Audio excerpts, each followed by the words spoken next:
Une question actuelle et intéressante qui est arrivée devant le poskim de notre temps, c'est l'histoire d'une personne qui a commencé à utiliser la voiture de quelqu'un d'autre. Et en fait, tout le quartier connaissait cette voiture comme étant la voiture de, on va dire, Shimon. Et un jour, Reuven, il a commencé à l'utiliser. Et Shimon, il est arrivé chez Reuven, il lui a dit, je te demande de me rendre ma voiture. Et Reuven, il a dit, moi je l'ai acheté la voiture, elle était à toi et maintenant je l'ai achetée.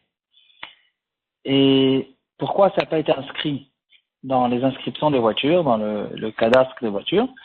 Pendant cette période, il y avait une grève dans les bureaux qui s'occupent de ça, et on n'a pas eu la possibilité de faire l'inscription, mais en tout cas, moi, je l'ai acheté, cette voiture. Shimon, il attaque Reuven en Din Torah, et il dit que il dit que Shimon doit prouver que cette voiture a été achetée.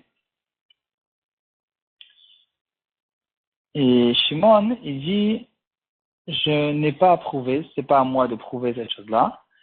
On a une règle générale qui concerne tous les biens mobiliers, tous les métaltélines. Chazaka, machetachat yad shel adam shelo hu. Ça, c'est une donnée qui est très claire dans la Gemara, tranchée dans le Shulchan Aruch Choshen Mishpat Kuf Lamed Gimel. Et ici aussi, la voiture, c'est pas un bien immobilier, c'est un bien mobilier. Et maintenant, la voiture, elle se trouve chez moi, et je sais pas à moi de prouver que je l'ai achetée. Et là, on rencontre une nafkamina qui vient entre les deux raisons que nous donne le Rashbam quand le Rashbam veut expliquer notre sugira. Comme on a déjà bien compris, il y a une différence entre les biens mobiliers et les biens immobiliers.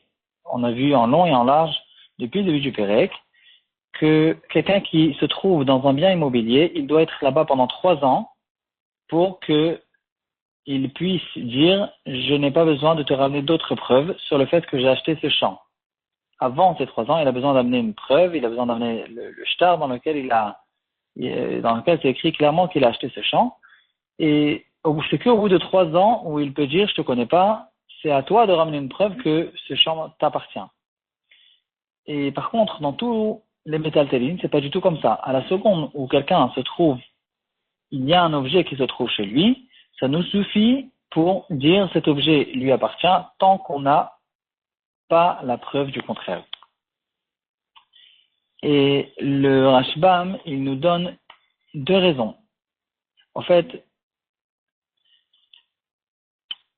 ce qui se trouve à la base de cette chazaka, la chazaka de tout objet qui se trouve chez une personne, ça lui appartient, c'est parce que on ne craint pas qu'une personne, en fait, les personnes ordinaires qui tournent dans la rue, c'est pas des personnes qui sont des voleurs. On ne craint pas que c'est une voleur, que c'est un voleur. Et donc, le fait que l'objet se trouve chez lui, c'est une preuve qui est suffisante pour nous dire que c'est sûr que cet objet lui appartient, parce que s'il ne lui appartenait pas, en fait, c'est considéré comme quelqu'un qui est un voleur. Et si on essaie de continuer le raisonnement, si c'est comme ça, on n'a qu'à dire aussi dans les biens immobiliers. Quelqu'un qui se trouve chez quelqu'un d'autre, c'est un voleur, mais il y a quand même une différence, dans la Avera, il n'y a pas de différence, mais dans la psychologie des gens, il y a une différence entre un objet et un bien immobilier. Un bien immobilier, une personne te permet de dire, bon, entre-temps, il n'est pas là, je vais l'utiliser, c'est pas grave, ça fait rien, il paie rien, etc. C'est pas la même chose comme rentrer dans la maison d'une autre personne, lui cambrioler ses objets, etc. C'est quelque chose qui est considéré comme un vol, qui est beaucoup plus grave, beaucoup plus audace, et donc c'est des choses que la majorité des gens ne font pas, ne vont pas se permettre de faire. Et en s'appuyant sur cette vara, on peut être sûr qu'un objet qui se trouve chez une personne, ça lui appartient, tant que la deuxième personne n'a pas prouvé le contraire. La Gemara, dans notre Suga, on dirait qu'il y a une exception. Elle raconte l'histoire de 2 personnes qui étaient en discussion sur des chèvres. Et il y avait des chèvres qui appartenaient à quelqu'un, et maintenant elles se trouvaient chez quelqu'un d'autre. Et ils discutent à qui appartiennent ces chèvres. Et la Gemara, elle dit que malgré que ces chèvres se trouvent maintenant chez une autre personne, il ne peut pas prétendre Chazaka Mashetachat Adam Shelohu, malgré, et donc de dire qu'il les a achetés, de prouver avec ça qu'il les a achetés, malgré que les chèvres ne sont pas des biens immobiliers. Alors, quelle est la différence entre les chèvres et tous les autres métaltélines? Le Rashbam, il nous donne deux svarot, et la nafkamina qu'il aura entre les deux svarot, ce sera en ce qui concerne la voiture de notre temps. La première svara, le Rashbam nous dit, les chèvres, elles marchent toutes seules. Et c'est différent des objets qui n'ont pas de pieds, qui ne peuvent pas bouger, qui ne peuvent pas se déplacer tout seuls. On va expliquer tout de suite ce que c'est cette svara. La deuxième svara que nous donne le Rashbam, c'est que les chèvres ne se trouvent pas dans la maison d'une personne, elles se trouvent à l'extérieur. Pourquoi? Quel est le fond en fait? Quel est le pshat de ces deux choses que nous dit le Rashbam? Il nous dit comme ça. Puisque toute la svara de Mashetachat Shel Adam Shelohu, toute la svara qu'on dit qu'un objet qui se trouve chez une personne, c'est sûr que ça lui appartient. C'est une svara qui est basée sur une compréhension qu'on ne craint pas qu'une personne, c'est un vrai voleur qui a l'audace de venir et de prendre un objet qui se trouve chez quelqu'un d'autre. Et donc, ici, dans les chèvres, il n'y a pas vraiment cette svara, pour deux raisons. Premièrement, il est très possible que ces chèvres sont arrivées toutes seules chez lui, chez la personne qui prétend maintenant que c'est lui le propriétaire des chèvres. Et donc, au fait, c'est un voleur. Mais c'est pas un voleur avec une audace comme tous les voleurs. C'est pas un voleur comme un voleur de métaltéline. Et c'est ça la raison pour laquelle les chèvres, elles sont différentes de toutes les métaltélines, parce qu'il est très possible que ces chèvres sont arrivées chez lui toutes seules. Elles ont des pieds, elles peuvent se déplacer toutes seules, et c'est possible que c'est pour ça que les chèvres se trouvent chez lui. Donc, à partir du moment qu'on a une autre explication, comment ces chèvres, comment cet objet est arrivé chez lui, sans dire que c'est un cambriolage, un vrai cambriolage, alors on perd complètement toute la svara de dire que c'est sûr que ça lui appartient. Et donc, les chèvres reprennent, au fait, elles seront une exception, au fait, tous les animaux, ils seront une exception, que ça ne ressemble pas aux autres objets. La deuxième svara, c'est que puisque les chèvres ne se trouvent pas dans la maison d'une personne, elles se trouvent à l'extérieur, dans la cour, alors ici, il est très possible qu'il s'est permis de les voler. C'est pas un vrai cambriolage qui se fait dans une maison d'une personne avec la cagoule et qui vient au milieu de la nuit défoncer la porte pour rentrer dans la maison de quelqu'un d'autre et prendre un objet. C'est quelque chose que il est possible que certaines personnes, même qui ont l'air ordinaires extérieurement, peuvent se permettre de le faire. Il les a trouvés à l'extérieur, il les a trouvés dans le champ, il les a trouvés dans la cour. Et donc, ici, on n'a plus vraiment la force de cette vara qui dit que les gens ne sont pas des cambrioleurs. En arrivant à la voiture, ici, on aura apparemment une afkamina magnifique entre ces deux svarot. On résume en quelques phrases ce qu'on a vu. On a vu qu'il y a une différence entre les biens mobiliers et les biens immobiliers.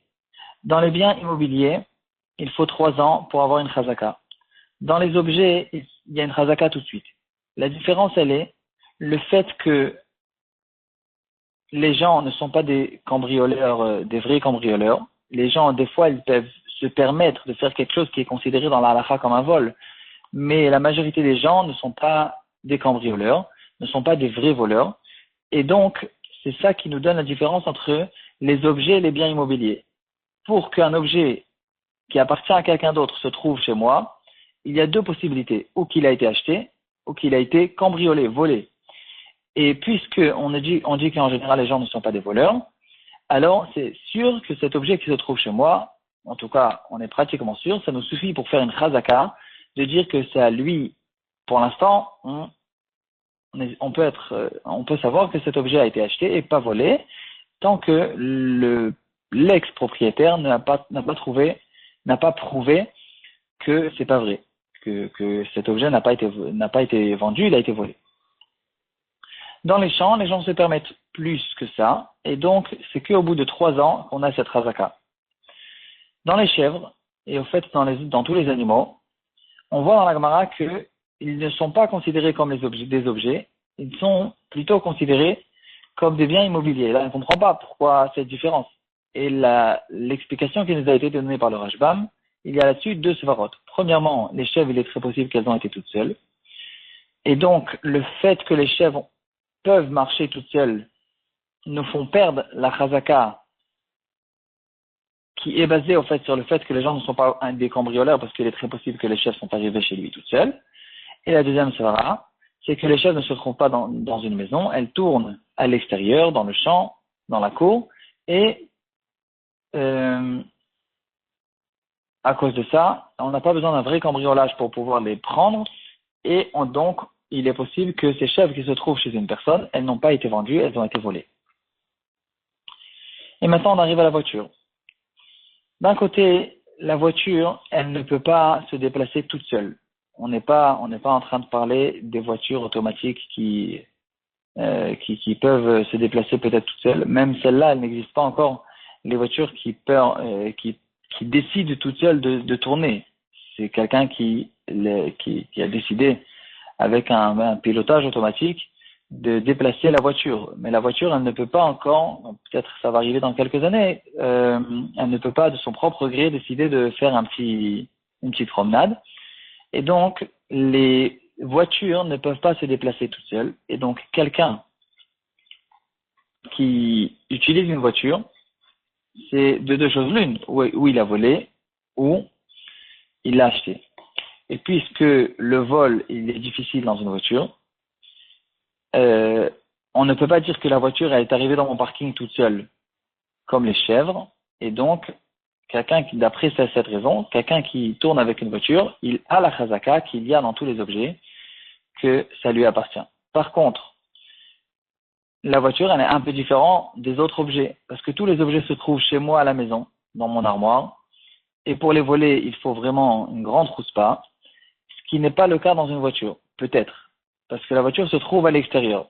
Alors ici aussi, les voitures, elles sont un peu intermédiaires en fait, elles ne sont pas vraiment comme un objet qui se trouve dans la maison, elles ne sont pas non plus comme un champ, c'est un peu un cas qui est au milieu, et on pourrait se poser la question, est-ce que quelqu'un qui utilise une voiture, il a cette chazaka de ma shetachat yadav shaladam chez le roux, est-ce que ça ressemble aux chèvres, ça ressemble pas aux chèvres, ça dépend des deux raisons, et c'est une marloquette dans les costumes qui parle de ce sujet aujourd'hui.